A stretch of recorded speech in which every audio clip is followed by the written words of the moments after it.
10 দিনের যুদ্ধবিরতি চলছে লেবাননে। এ ঘোষণায় উচ্ছ্বসিত লেবানিজরা, যদিও এখনই দেশটি থেকে সেনা প্রত্যাহার করছে না ইসরায়েল। তবে আভাস আছে এই যুদ্ধবিরতি ইরান যুক্তরাষ্ট্রের শান্তি আলোচনায় ইতিবাচক প্রভাব ফেলবে।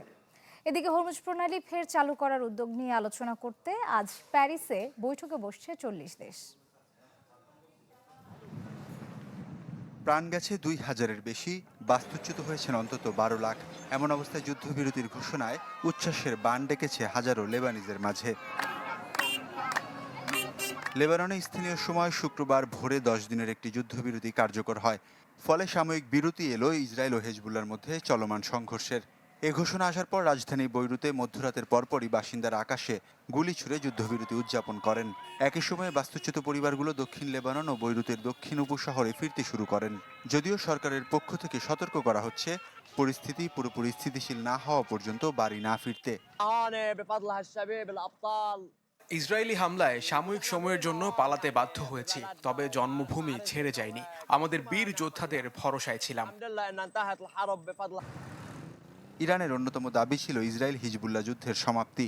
তেহরান বলছিল ইসরায়েল লেবাননে হামলা চালিয়ে বিদ্যমান যুদ্ধবিরতি লঙ্ঘন করেছে। তবে ইসরায়েল জানায় সেই চুক্তি লেবাননের ক্ষেত্রে প্রযোজ্য ছিল না। এদিকে তেহরান ওয়াশিংটন যুদ্ধবিরতিকে স্থায়ী রূপ দিতে কূটনৈতিক প্রচেষ্টা অব্যাহত আছে। মধ্যস্থতাকারীরা ইরানের পারমাণবিক কর্মসূচি, হরমুজ প্রণালীর অবস্থা এবং যুদ্ধজনিত ক্ষতিপূরণ, এই তিনটি বিষয়ে সমঝোতার চেষ্টা করছে। যুক্তরাষ্ট্রের প্রেসিডেন্ট ডোনাল্ড ট্রাম্প বলেছেন, যদি ইসলামাবাদে চুক্তি স্বাক্ষরিত হয় তিনি সেখানে যেতে পারেন। দাবি করেন ইরান প্রায় সব শর্তেই সম্মত হয়েছে, যদিও তেহরান এ বিষয়ে আনুষ্ঠানিকভাবে কিছু জানায়নি। ইরানের সাথে যুদ্ধ খুব দ্রুতই শেষ হয়ে যাবে। আমরা ইরানে নিজেদের ইচ্ছে মতো হামলা চালিয়েছি। সবকিছু আমাদের পরিকল্পনা মাফিক হয়েছে। আমাদের সেনাবাহিনী বিশ্বের যে কোনো দেশের চেয়ে শক্তিশালী। আমি ভরসা রাখি হিরন স্মার্ট ওয়াটার পিউরিফায়ারে।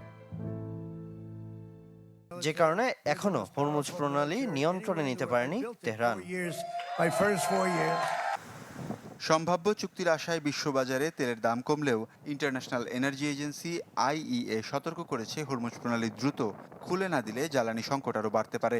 আইইএ প্রধান জানিয়েছেন, ইউরোপের হাতে মাত্র প্রায় 6 সপ্তাহের জেট জ্বালানি মজুত রয়েছে। এ অবস্থায় আজ যুক্তরাজ্য ও ফ্রান্সের নেতৃত্বে প্রায় 40টি দেশ বৈঠকে বসবে, যেখানে হরমুজ প্রণালী পুনরায় চালু করা এবং নিরাপদ নৌ চলাচল নিশ্চিত করার বিষয়টি আলোচিত হবে। ওয়ালিউল্লাহ ফারুক, চ্যানেল 24।